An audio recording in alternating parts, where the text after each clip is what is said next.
60 Minutes Rewind. They called him the dirty tricks artist. For months, he was the object of search and speculation. When he finally surfaced, he seemed the most unlikely of political saboteurs. But it was Donald Segretti who eventually confessed to a laundry list of dirty tricks designed to sabotage the campaigns of Democratic presidential contenders in 1972. Forged musky letters accusing Senators Humphrey and Jackson of illicit sexual escapades, suggesting that Congresswoman Shirley Chisholm had been confined to a mental institution. Donald Segretti went to jail for 4.5 months. Well, he's out now, but still he faces the threat of disbarment in California. He came to New York yesterday accompanied by his attorney, Victor Sherman, to talk about some of the background of his dirty tricks and their cover-up. I never understood if you were as small potatoes as you were, as you alleged that you were, if you are as insignificant a figure, why didn't you just make a clean breast of it and say, look, it's the higher-ups who are really guilty here. I was one of their tools. Tell all. Well, perhaps it would have been better for me to have just come out very early in the ball game and said, all right, this is what happened. And certainly I had a feeling many times that that's what I wanted to do. Yeah. But I was getting advice at that period of time that... Advice from whom? John Dean gave me the name of a lawyer in Los Angeles to contact. John Dean, the White House lawyer.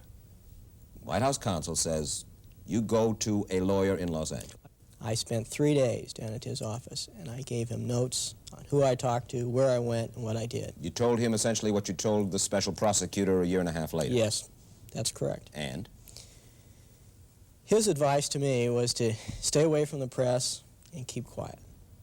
That's what I did. I was called by the first lawyer several months later and had lunch with him. He informed me at that time that some of the papers I gave him, some of the notes that I gave him about who I saw, what I did, where I went, were Xeroxed and sent on to the White House. Sent on to the White House? Why? Yes. He was your attorney. What is he sending stuff to the White House for? I guess you'd have to ask him that. I don't know the reason for that. Now, wait a second. This is an attorney recommended to you by John Dean. Yes. This attorney, you're supposed to have an attorney-client relationship, That's right. gets information from you, Xeroxes material, and sends it on, I suppose, to John Dean. Yes. Why would he be sending this material on to John Dean? Well, I think we can only guess on that. Guess. My guess is that he did not have my interests entirely at heart. Why didn't you go to the Justice Department? Really felt I couldn't at that point in time. I had been called back before the grand jury in the summer of 1972 to talk before the grand jury, to testify before the grand jury. And I met with... This was in August of 72? Yes, it was in the summer of 72, and I believe it was August. About the time of the Republican National Convention? Yes, just about that time. Okay. And I talked with Mr. Silbert there, and an assistant of his. My impression was, from talking with them and my testimony before the grand jury, from the questions they asked me, was that there was something going on behind the scenes, and they were not playing it straight down the middle. Who wasn't playing it straight down the middle? The Justice Department at that point in time. Explain why. What led you to believe that? Okay, I had talked to John Dean. I went down to Miami before going up to Washington, D.C., and I met John Dean down there. You went to see Dean to find out how to act in front of the grand jury? Well, a little bit about what a grand jury appearance was like. A little background about the grand jury, how it worked. Right. Talked with John Dean. John said, well, I told John Dean that I was concerned about certain names coming up. What names? Dwight Chapin, Gordon Strong, Herbert Kalmbach. Chapin, who was, in a sense, your superior boss. Strong, the same. And Kalmbach, who was giving you the money to do your dirty tricks. Right. And you didn't know how to handle those names if they came up in a grand jury investigation. Well, I wanted advice. Okay, so? John told me at that point that not to be greatly concerned, that the grand jury was investigating the Watergate burglary. They were not investigating me. And they really wanted my knowledge as to Howard Hunt and perhaps some other individuals, perhaps Mr. Liddy. Gordon Liddy. Yes. Okay. John told me that he would contact Henry Peterson and to try to put some parameters on the area of inquiry to me. Wait just a second. John Dean, the White House counsel, told you that he would get in touch with Henry Peterson over at the Justice Department, Assistant Attorney General. Mm-hmm. And he led you to believe that Peterson would cooperate and wouldn't ask you things about Chapin, Strawn, and Herbert Kallenbach?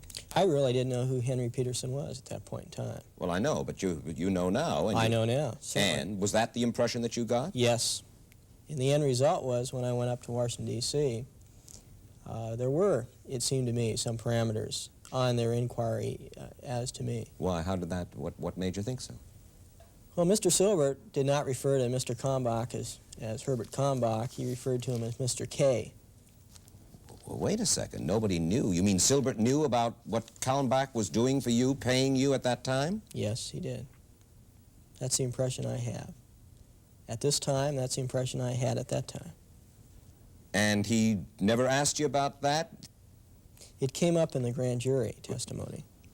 And who, But it did not. He brought it up? No, one of the grand jurors did. Asked you who had paid you? Yes, and I told them truthfully it was Mr. Kallenbach. But Silbert, he was in there obviously at the grand jury That's correct. testimony. Did he pursue it? Not really. He didn't initiate it, he didn't pursue it, but he knew about it because he had said to you something about Mr. K. That's right. But to be fair to Mr. Silbert, perhaps Mr. Silbert did not know the full story at that point in time. So I don't think it would be fair to go after Mr. Silbert and put a black hat on him completely. Well, Mr. Silbert is now coming up for a new job, isn't he? I believe he is. What job is that? I believe it's U.S. Attorney for the District of Washington, District of Columbia in Washington.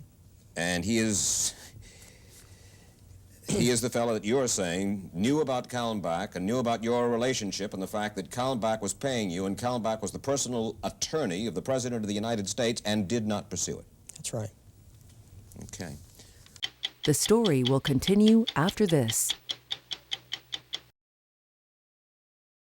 All right, so you got there to Washington and you went before the grand jury. You didn't go to the Justice Department because you felt maybe that, I suppose what you felt was that the White House was trying to cover something up and the Justice Department was helping them cover.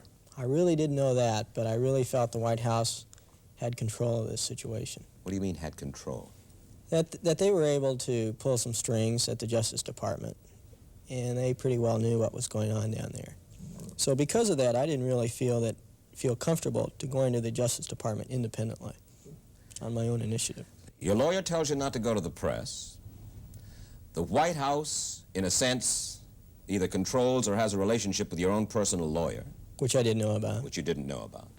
The White House apparently controls just how far the Justice Department is going in searching for whatever dirty tricks done by Don Segretti. That's right. So the cover-up, a Segretti cover-up, was going on right then. And I didn't even know, to a great extent, till much later, what was really going on. Herbert Kallenbach, attorney to the President, he's the fellow who paid you $667 every couple of weeks or so. For a few months, that's right. But in some of the disbursements, suddenly we see, on one occasion, he gave you $25,000, and it says in cash. That's right. He gave you $5,000 on March 1st, 72, and $25,000 in March 23rd of 72. Mm-hmm. Why cash? Tell us about that. I had talked to Herb, I guess, sometime in January 1972. Herb told me at that point, one of our conversations, that he wished to switch to green.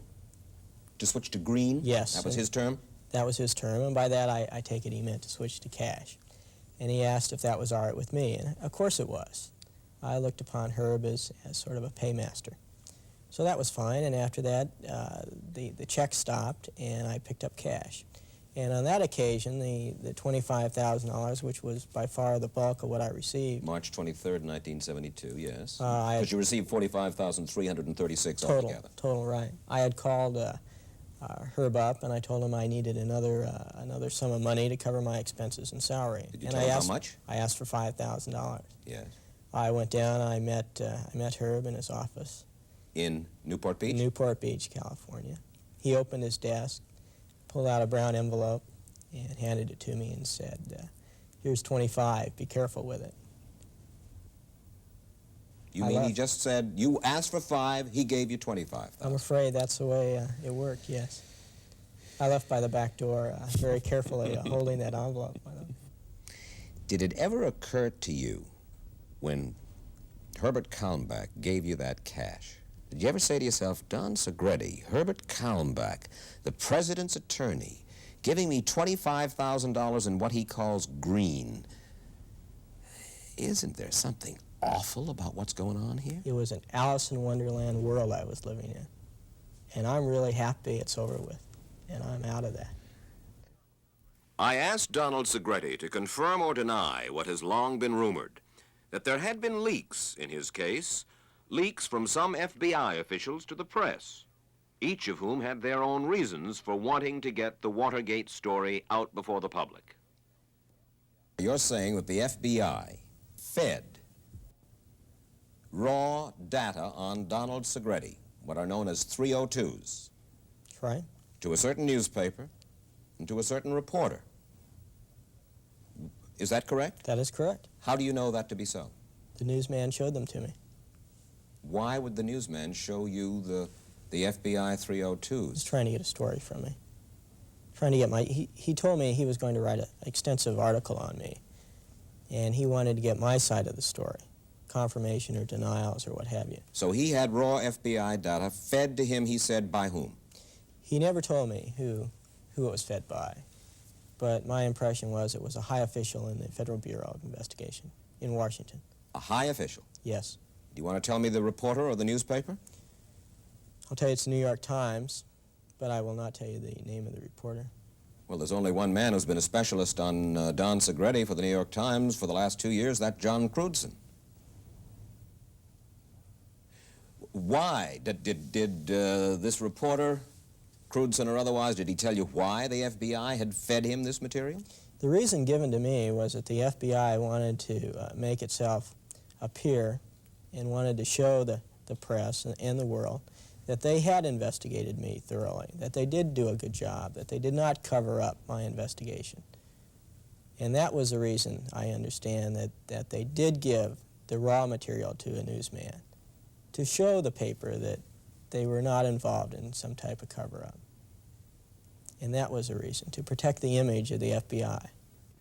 Neither the FBI nor the New York Times would comment on the fact that confidential FBI files wound up in the hands of the press.